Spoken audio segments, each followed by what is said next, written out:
جابر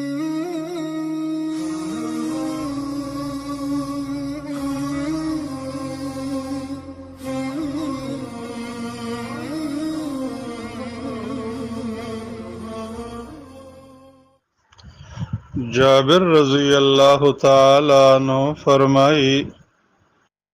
شیو ورځ نبی کریم صلی الله علیه وسلم منبر ته وخته ویل آمین بیا ویل آمین بیا ویل آمین رسول الله صلی الله علیه وسلم نه پوښتنه وشوه نو هغې ویل چې ماته جبریل علیه السلام رالی او راته ویل چې کله یو انسان مور او پلار په خپل ژوند کې را لاندې کی او د دومره خدمت ونه کی چې د په جنت ته داخل شي د دې سره هم جهنم ته داخل شي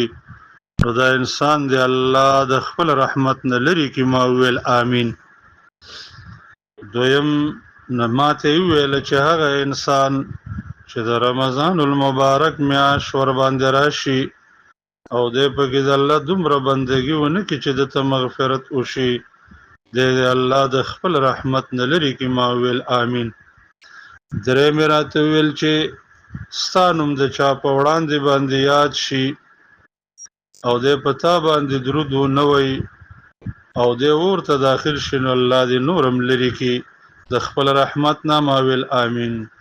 نو دا درې خبرې دي چې جبرئیل علیه السلام هغه ته خیری کړی دي او نبی کریم صلی الله علیه وسلم په هغه باندې آمین ویل دی یو چې کوم یو انسان د مور او پلار خدمت ونه کی دویم په رمضان کې عبادت ونه کی او دریم د نبی رسول الله باندې درود ونه وي